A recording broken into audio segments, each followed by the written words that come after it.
En 865, quelque chose d'inédit se produit sur les côtes anglaises. Ce n'est pas un raid viking ordinaire. Des centaines de navires accostent en Est-Anglie, transportant des milliers de guerriers scandinaves. Leur objectif ? Conquérir l'intégralité de l'Angleterre et s'y installer définitivement. Cette force colossale, baptisée la Grande Armée païenne, va transformer à jamais l'histoire britannique. Pendant près de 14 années, ces Vikings vont déferler sur l'Angleterre, renversant royaume après royaume, massacrant des rois, brûlant des cités et forçant les anglo-saxons à se battre pour leur survie. 3 royaumes tomberont complètement. Un seul résistera au prix d'une guerre acharnée qui mènera l'Angleterre au bord du gouffre. Cette invasion marquera le passage des raids éclairs aux campagnes de conquête organisées. Les Vikings ne viennent plus voler et partir, ils viennent prendre, occuper, coloniser. L'Angleterre ne s'en remettra jamais totalement. Le Danelaw naîtra de cette invasion. Un territoire immense où la loi danoise remplacera la loi anglaise, où les Vikings régneront pendant des décennies. Mais comment une armée de païens venus du Nord a-t-elle pu mettre à genoux les 4 royaumes anglo-saxons ? Qui dirigeait cette force redoutable ? Et comment un seul homme, Alfred de Wessex, a-t-il finalement réussi à arrêter ce qui semblait une conquête inévitable ? L'histoire commence avec une légende qui va enflammer toute la Scandinavie. Ragnar Lodbrok, le roi viking le plus célèbre de son époque, décide vers 865 d'entreprendre un raid contre la Northumbrie. Mais sa flotte essuie une tempête catastrophique.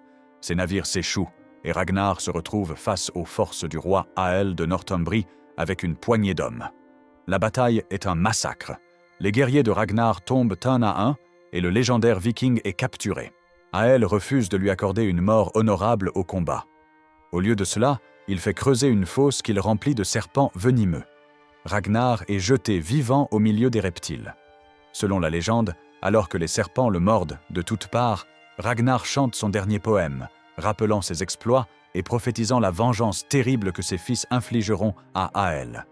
Ces dernières paroles glacent le sang des témoins, comme les porcelets grogneraient s'ils savaient les souffrances du vieux sanglier. Il fait référence à ses fils qui viendront venger leur père. La nouvelle de la mort de Ragnar traverse la mer du Nord comme une traînée de poudre. En Scandinavie, ses fils reçoivent le message. Ivar le désossé, Halfdan et Ubbe, les 3 frères les plus puissants, jurent de venger leur père. Mais ils ne veulent pas simplement tuer Ael. Ils veulent détruire son royaume, conquérir toute l'Angleterre et établir leur propre dynastie sur les ruines des royaumes anglo-saxons. Ivar, malgré son étrange surnom qui fait référence soit à une maladie osseuse, soit à une flexibilité extraordinaire, est considéré comme le plus intelligent et le plus impitoyable des fils de Ragnar. C'est lui qui va orchestrer ce qui deviendra la plus grande invasion viking de l'histoire. Il envoie des messagers à travers toute la Scandinavie, appelant les jarls, les chefs de guerre, les aventuriers et les guerriers à se joindre à une expédition sans précédent. L'appel à la vengeance résonne dans tous les fjords de Norvège, dans les ports du Danemark et jusqu'en Suède. Des dizaines de chefs vikings répondent à l'appel. Chacun amène ses propres navires, ses propres guerriers, ses propres ambitions. Ce qui se forme n'est pas une armée unifiée sous un seul commandement, mais une coalition massive de forces scandinaves avec un objectif commun: conquérir l'Angleterre.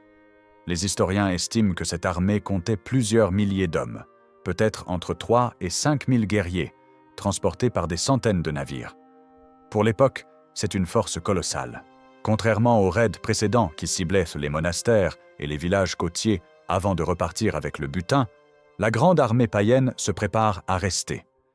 Les guerriers amènent non seulement leurs armes, mais aussi des provisions, des outils, tout le nécessaire pour s'établir durablement sur un territoire conquis. C'est une armée d'invasion, pas une bande de pillards. La différence est fondamentale. À l'automne 865, la flotte apparaît au large de l'Est-Anglie. Les chroniques anglo-saxonnes décrivent l'arrivée de cette force avec terreur, la qualifiant de grande armée païenne, ou Missel Etenher, en vieil anglais. Le terme révèle à quel point cette invasion effraie les chroniqueurs chrétiens qui la consignent. Ce ne sont pas des hommes ordinaires, ce sont des païens, des adorateurs d'Odin et de Thor, venus détruire la chrétienté anglaise. Le roi d'Est-Anglie, Edmund, se trouve face à un dilemme terrible. Son royaume n'a pas la force militaire nécessaire pour repousser une telle invasion. Ses conseillers sont divisés. Certains veulent se battre immédiatement, avant que les Vikings ne s'installent. D'autres plaident pour la négociation. Edmund choisit la diplomatie. Il rencontre les chefs vikings et conclut un accord. En échange de la paix, l'Est-Anglie fournira des chevaux aux envahisseurs et leur permettra d'hiverner sur son territoire. Ce pacte révèle la stratégie d'Ivar. Les chevaux sont essentiels pour transformer son armée maritime en force terrestre mobile. Les Vikings, traditionnellement des combattants navals et des fantassins, vont devenir une cavalerie capable de se déplacer rapidement à travers l'Angleterre. Cette adaptation tactique sera l'une des clés de leur succès.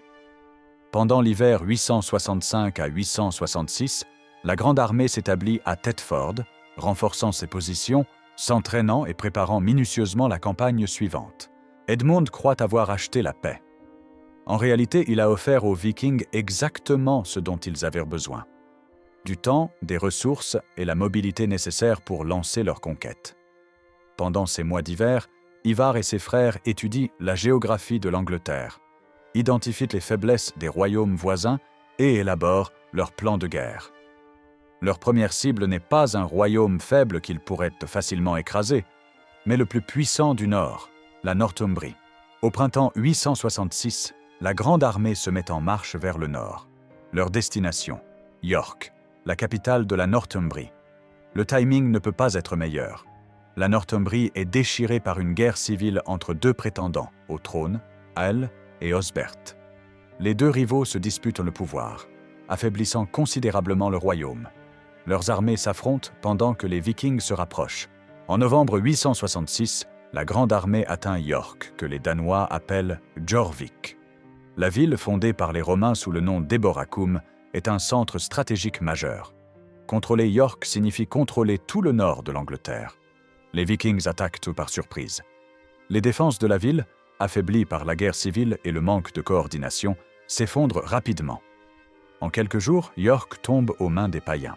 L'occupation de York provoque un choc dans toute l'Angleterre. Pour la première fois depuis des générations, une ville majeure anglo-saxonne est contrôlée par des envahisseurs étrangers. Mais Ivar ne se contente pas de piller York. Il commence immédiatement à la fortifier, installant des garnisons, renforçant les murs, transformant la ville en base d'opérations permanente. Les Vikings sont là pour rester. Aelle et Osbert comprennent enfin l'ampleur du désastre. Leur guerre civile devient soudainement insignifiante face à la menace existentielle que représente la Grande Armée. Les deux rivaux signent une trêve précaire et unissent leurs forces pour reprendre York. Au printemps 867, ils rassemblent une armée conjointe et marchent sur la ville occupée. Le 21 mars 867, la bataille décisive se déroule dans les rues étroites de York. Les Northumbriens parviennent initialement à percer les défenses extérieures, mais c'est exactement ce qu'Ivar a anticipé. Dans les ruelles étroites de la ville, l'avantage numérique des Anglo-Saxons disparaît. Les Vikings, guerriers expérimentés habitués aux combats rapprochés, massacrent méthodiquement leurs ennemis. Les formations de boucliers northumbriennes se disloquent dans la confusion urbaine. Le massacre est total. Aelle et Osbert tombent tous deux au combat. Selon certaines chroniques, Aelle est capturé vivant et subit le supplice de l'aigle de sang, une méthode d'exécution viking particulièrement atroce où les côtes sont brisées et les poumons extraits par le dos pour former des ailes. Les historiens débattent de la véracité de ce détail, mais une chose est certaine, Ragnar est vengé, et la Northumbrie n'existe plus en tant que royaume indépendant. Ivar installe un roi fantoche nommé Egbert sur le trône de Northumbrie. Egbert n'est qu'une marionnette, un anglo-saxon qui accepte de gouverner sous autorité viking en échange de garder sa vie et un semblant de pouvoir. La vraie autorité appartient désormais aux païens. La Northumbrie devient le premier royaume anglo-saxon à tomber complètement sous contrôle scandinave. Forts de leur victoire écrasante, les Vikings tournent leur attention vers le sud. En 867, la Grande Armée marche vers la Mercie, l'un des royaumes les plus riches et les plus puissants d'Angleterre. Ils s'emparent de Nottingham et s'y installent pour l'hiver, défiant ouvertement le roi Burgred de Mercie. Burgred comprend qu'il ne peut pas affronter seul cette menace. Il fait appel au roi Ethelred du Wessex et à son frère Alfred, le futur Alfred le Grand. Les Merciens et les Saxons de l'Ouest forment une alliance et marchent vers Nottingham pour assiéger la ville occupée par les Vikings. Mais Ivar a transformé Nottingham en forteresse quasi imprenable. Les murailles tiennent bon et les défenseurs vikings repoussent toutes les tentatives d'assaut. Le siège s'éternise. Les Anglais réalisent qu'ils ne peuvent pas déloger les Vikings par la force. Après des semaines de confrontations stériles, ils acceptent de négocier. Un traité est signé qui permet aux Vikings de conserver Nottingham en échange d'une promesse de ne pas attaquer immédiatement le reste de la Mercie. C'est une victoire tactique majeure pour Ivar. Sans combattre vraiment, il a démontré que même une alliance des royaumes anglo-saxons ne peut pas le déloger une fois qu'il s'est établi quelque part. Après Nottingham, la Grande Armée retourne à York pour hiverner en 868 à 869. Ils utilisent ce temps pour consolider leur contrôle sur la Northumbrie, recruter de nouveaux guerriers venus de Scandinavie attirés par les succès de l'invasion et se préparer pour la prochaine phase de la conquête. En 869, les Vikings retournent en Est-Anglie. Le roi Edmund, qui avait cru acheter la paix 4 ans plus tôt en leur fournissant des chevaux, va découvrir que les Vikings n'ont jamais oublié. Cette fois, ils ne viennent pas négocier. Ils viennent conquérir. Edmund tente de résister militairement, mais ses forces sont écrasées rapidement. La Grande Armée, maintenant expérimentée et aguerrie par des années de campagne, balaie l'armée est-anglienne. Edmund est capturé vivant. Ivar et Ubbe lui offrent une option, devenir un roi vassal comme Egbert de Northumbrie, gouverner sous autorité viking ou mourir. Edmund, profondément chrétien, refuse catégoriquement de se soumettre à des païens. Les chroniques chrétiennes rapportent qu'il déclare préférer mourir martyr que de trahir sa foi. Cette décision scelle son destin. Les Vikings l'attachent à un arbre et le criblent de flèches jusqu'à ce qu'il ressemble à un hérisson, puis ils le décapitent. Edmund devient instantanément un saint martyr pour les Anglo-Saxons, un symbole de résistance chrétienne face à l'envahisseur païen. L'Est-Anglie tombe complètement sous contrôle viking. Contrairement à la Northumbrie, aucun roi fantoche n'est installé. Les Vikings gouvernent directement le territoire, distribuant les terres entre leurs chefs, établissant leurs propres systèmes administratifs.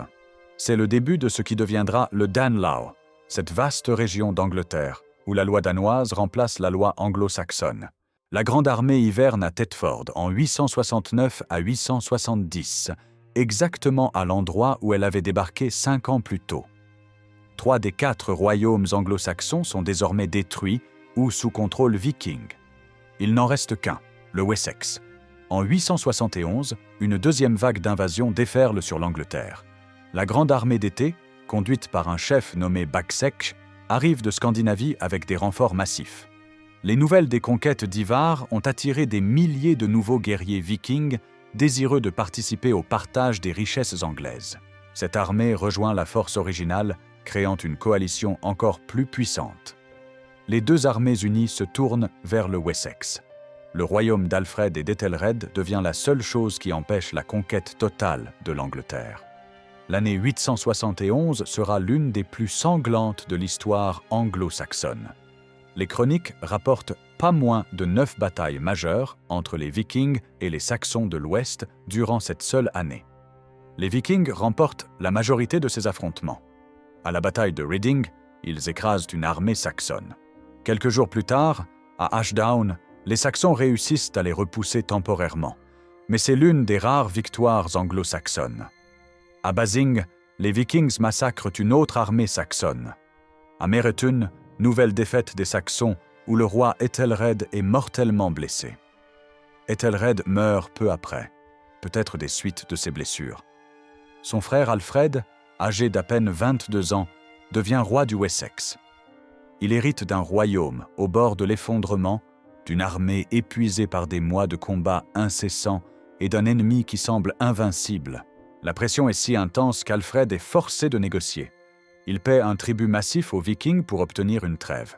Les païens acceptent l'argent et se retirent temporairement. Mais cette paix n'est qu'une illusion.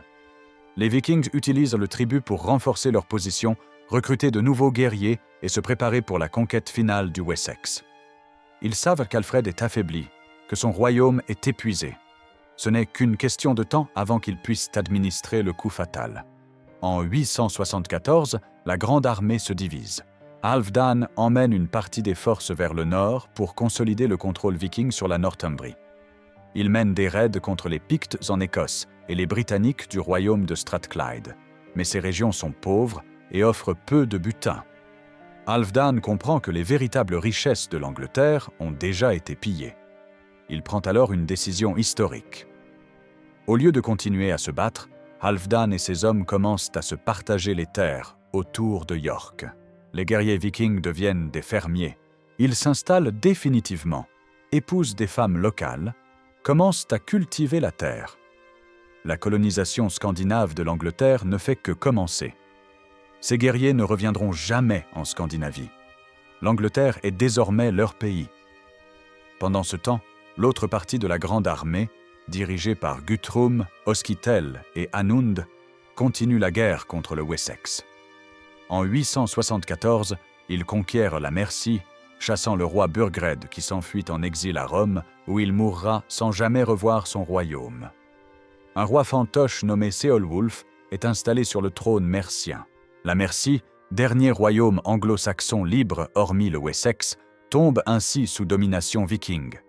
En 875, Guthrum attaque le Wessex directement. Son armée s'empare de Wareham dans le Dorset. Alfred tente de négocier, offrant encore une fois de l'argent et des otages en échange d'une promesse de départ. Les Vikings acceptent, prennent l'argent, puis violent immédiatement le traité. Ils se déplacent plus profondément dans le Wessex et s'emparent d'Exeter. Alfred négocie à nouveau, les Vikings acceptent à nouveau, puis recommencent le même cycle. Cette tactique d'occupation progressive et de promesses non tenues démoralise complètement les Saxons. Chaque traité signé avec les païens est une humiliation qui ne fait que reporter le conflit suivant. Les Vikings appliquent une stratégie simple mais terriblement efficace.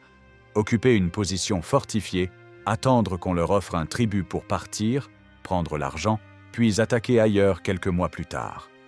En 877, Guthrum semble respecter enfin un traité. Son armée quitte le Wessex et s'installe à Gloucester, en Mercie. Alfred respire un peu. Il passe Noël 877 à Chippenham, à seulement 50 km de Gloucester, croyant que la trêve tiendra au moins pendant l'hiver. Il a tort.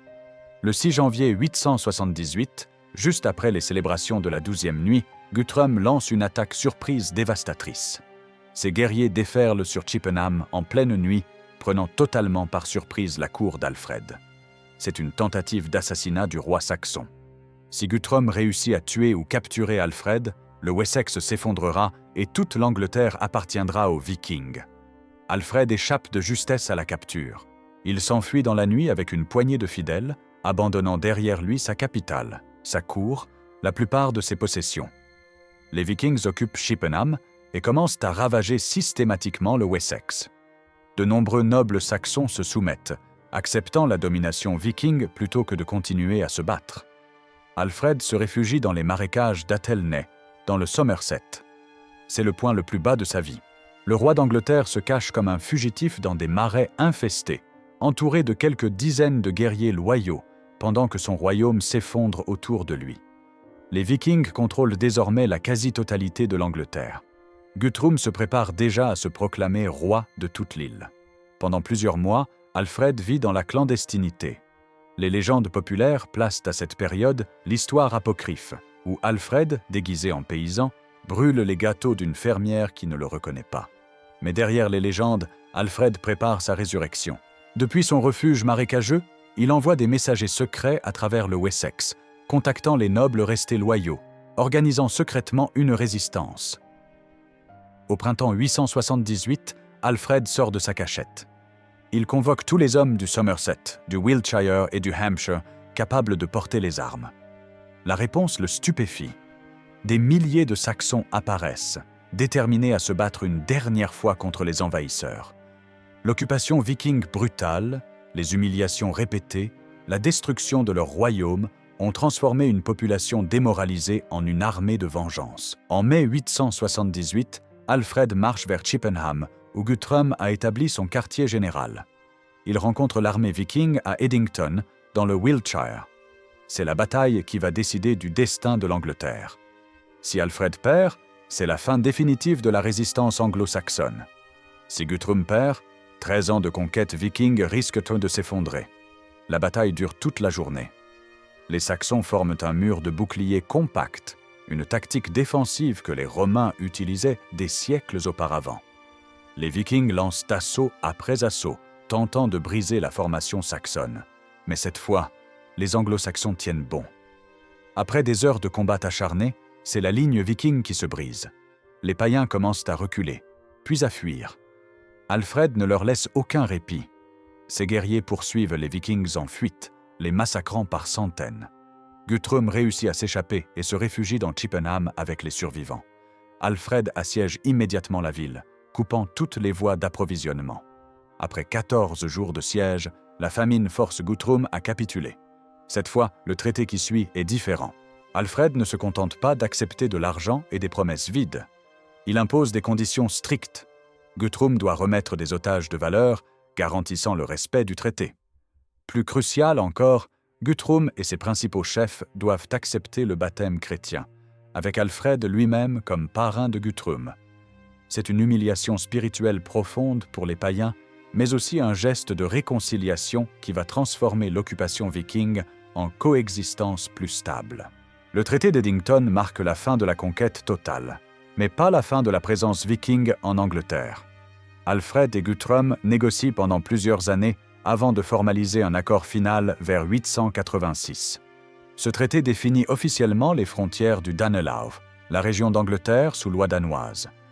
La frontière traverse l'Angleterre de l'embouchure de la Tamise jusqu'à Chester, suivant approximativement la ligne de la vieille voie romaine de Watling Street.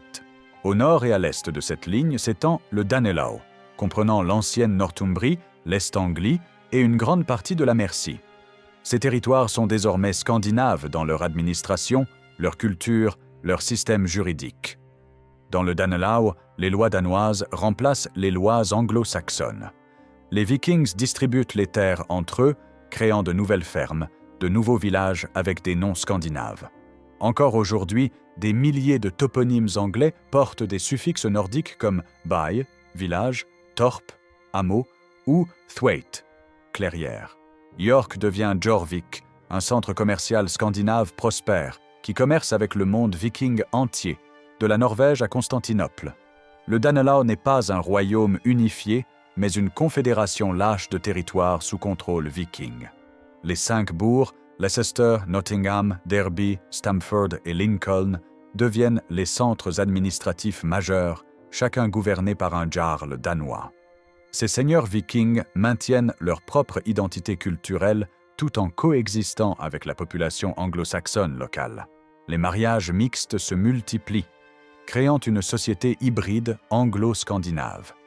Guthrum, baptisé sous le nom chrétien d'Æthelstan, règne comme roi d'Est-Anglie jusqu'à sa mort en 890. Il respecte généralement le traité avec Alfred, maintenant une paix fragile mais réelle entre le Danelaw et le Wessex. Cette stabilité permet aux deux cultures de coexister, de commercer et progressivement de fusionner. Alfred profite de cette paix pour transformer le Wessex. Il construit un réseau de forteresses appelé Burs à travers son royaume, créant une défense en profondeur contre de futures invasions vikings. Il réforme son armée, établissant un système de service militaire permanent qui garantit qu'une force est toujours disponible même pendant les saisons agricoles. Il encourage l'éducation, la traduction de textes latins en anglais, la construction d'une identité culturelle saxonne forte. Les conquêtes de la grande armée païenne transforment définitivement l'Angleterre. L'invasion ne crée pas seulement le Danelaw, elle forge paradoxalement aussi l'unité anglaise. Le Wessex, seul royaume saxon à avoir survécu, devient le noyau autour duquel se construira le futur royaume d'Angleterre unifié. Les successeurs d'Alfred, son fils Édouard et sa fille Æthelflæd, la célèbre dame des Merciens, lanceront progressivement la reconquête du Danelaw. Cette reconquête prendra des décennies.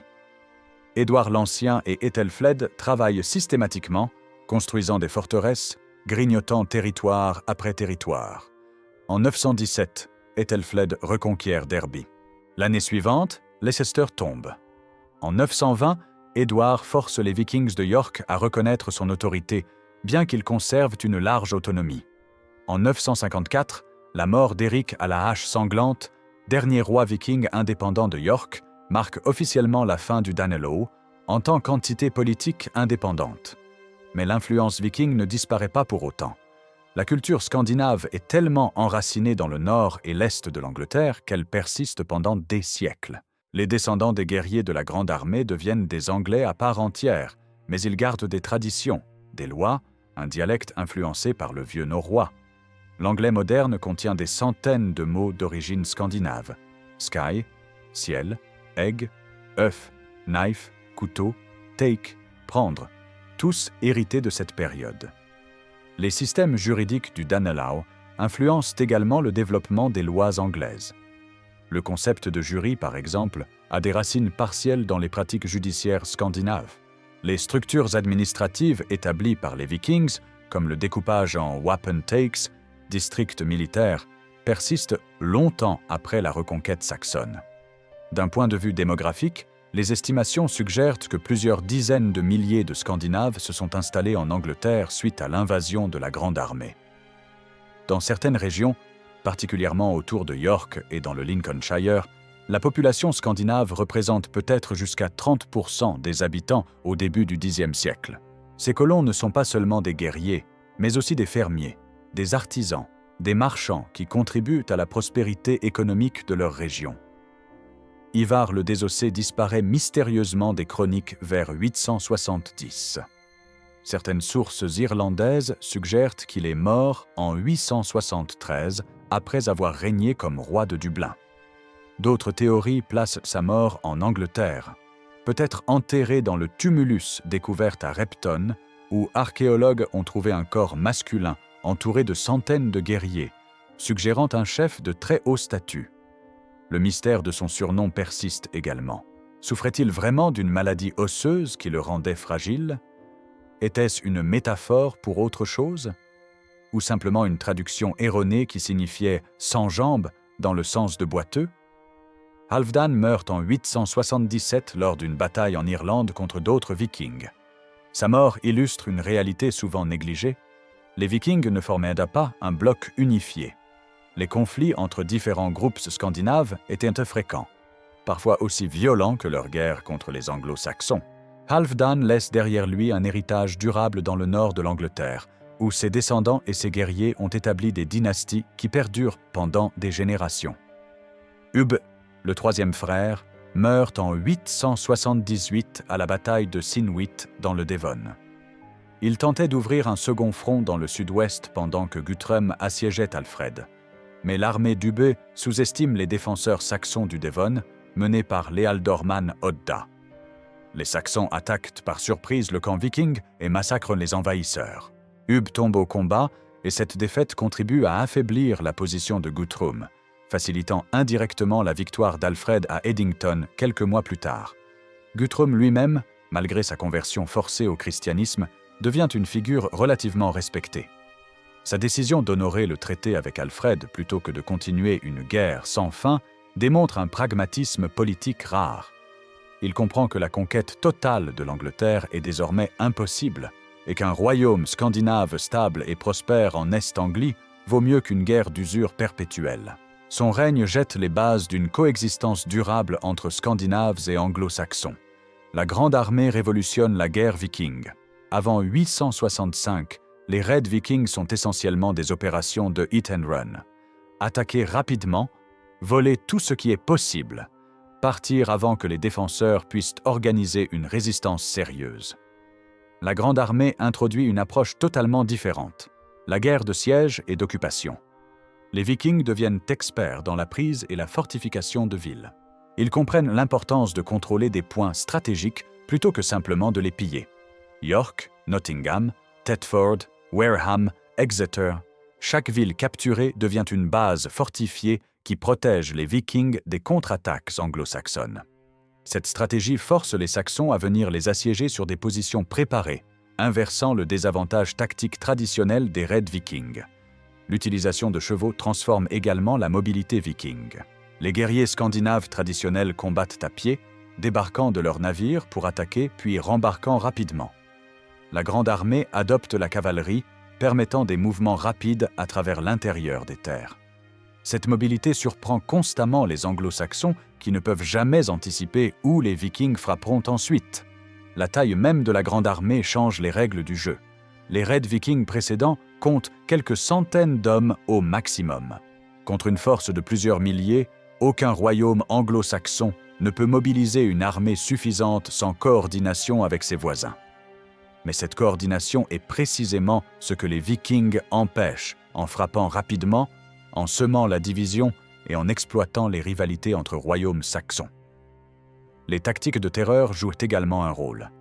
Les Vikings cultivent délibérément leur réputation de cruauté. Le massacre de moines désarmés, l'exécution publique de rois capturés, la destruction systématique des symboles chrétiens, tout cela vise à démoraliser les populations locales et à encourager la soumission plutôt que la résistance.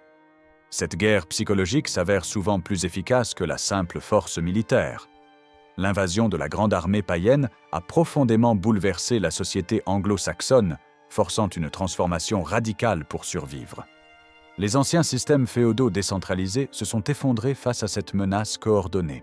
Alfred le Grand a dû créer des structures centralisées capables de mobiliser rapidement des ressources militaires massives. Son innovation majeure fut le système des Burhs. 33 forteresses stratégiquement positionnées à travers le Wessex, chacune à moins d'une journée de marche l'une de l'autre, garnies en permanence et financées par les terres environnantes. Ce réseau défensif est devenu l'ancêtre du système féodal européen. L'Église chrétienne anglo-saxonne a subi des dégâts catastrophiques. Des monastères entiers ont été détruits, des bibliothèques irremplaçables brûlées, des générations de savoirs perdus. Lindisfarne, berceau de la chrétienté northumbrienne, fut abandonné pendant des décennies. Cette destruction culturelle a traumatisé profondément la société saxonne tout en renforçant sa détermination à résister. Paradoxalement, la menace viking a forgé une identité anglaise commune, là où existaient auparavant des royaumes rivaux. Les concepts d'Angleterre et d'anglais ont émergé, définis en partie par opposition aux envahisseurs scandinaves. Malgré la violence, le Danelaw est rapidement devenu économiquement prospère. Jorvik, l'ancien York, s'est transformé en centre commercial majeur reliant l'Angleterre au réseau scandinave s'étendant de l'Islande à Byzance. Les archéologues y ont découvert des pièces arabes, des bijoux irlandais, des tissus byzantins et des artefacts scandinaves, témoignant d'un commerce extraordinairement diversifié. Les Vikings ont introduit de nouvelles technologies agricoles et artisanales, leurs méthodes de construction navale supérieures se sont diffusées et ils ont créé une économie sophistiquée avec leur propre monnaie. La victoire d'Alfred à Edington en 878 n'a pas mis fin aux invasions. De nouvelles vagues sont arrivées régulièrement, notamment en 892 à 896. Mais le système de Burhs d'Alfred et son armée réformée les ont repoussés systématiquement. La lutte est devenue un conflit générationnel. Édouard l'Ancien a passé son règne entier à grignoter le territoire du Danelaw, tandis que sa sœur Æthelflæd, la légendaire Dame des Merciens, a reconquis Derby en 917 et Leicester en 918. York est resté sous contrôle viking jusqu'en 954, maintenant son identité scandinave pendant près d'un siècle. Les découvertes archéologiques ont enrichi notre compréhension. Le site de Repton, où Halfdan hiverna en 873 à 874, a révélé un cimetière de guerre massif contenant près de 300 corps avec des blessures de combat. Le tumulus central pourrait contenir Ivar le Désossé lui-même, bien que controversé. À Jorvik, les fouilles ont révélé une ville cosmopolite avec des quartiers d'artisans spécialisés. Le trésor de Cuerdal, découvert en 1840, contenait plus de 8600 objets d'argent, l'un des plus grands trésors vikings jamais trouvés. Une fusion culturelle remarquable s'est produite dans le Danelaw. Les Vikings païens se sont progressivement convertis au christianisme. Les mariages mixtes sont devenus courants, créant une société hybride où les distinctions ethniques importaient moins que les distinctions de classe. Le vieil anglais et le vieux norrois ont fusionné en un dialecte créole qui a profondément influencé l'anglais moderne. Les systèmes juridiques ont également fusionné, créant un système hybride satisfaisant les deux populations. L'ironie suprême est arrivée en 1016 quand Knut, roi danois, a conquis toute l'Angleterre, établissant un empire de la mer du Nord. Son règne a démontré l'interconnexion profonde entre l'Angleterre et la Scandinavie. L'invasion normande de 1066 a été en quelque sorte le dernier acte de ce drame, Guillaume le Conquérant étant lui-même descendant de Vikings. Aujourd'hui, l'héritage de la Grande Armée est partout visible.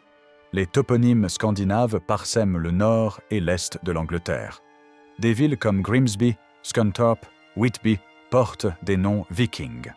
Les études génétiques estiment que jusqu'à 50% de la population du nord-est anglais a des ancêtres scandinaves significatifs, atteignant 70% dans certaines régions comme le Yorkshire.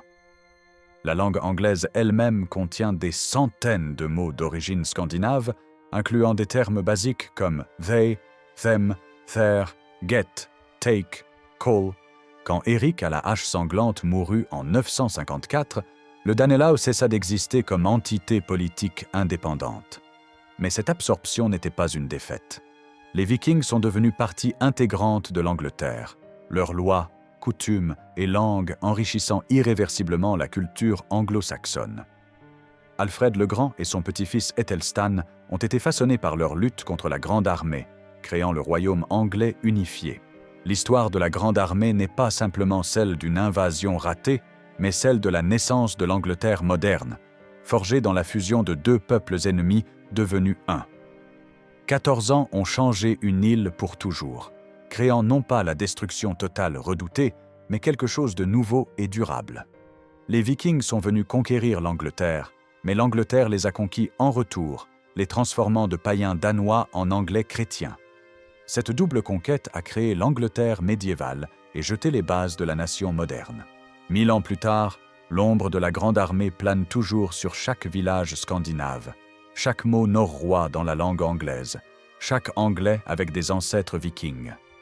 C'était la plus grande invasion avant 1066, ayant failli détruire la civilisation anglo-saxonne, mais finalement créer une nation hybride, une identité nouvelle forgée entre la croix chrétienne et le marteau de Thor.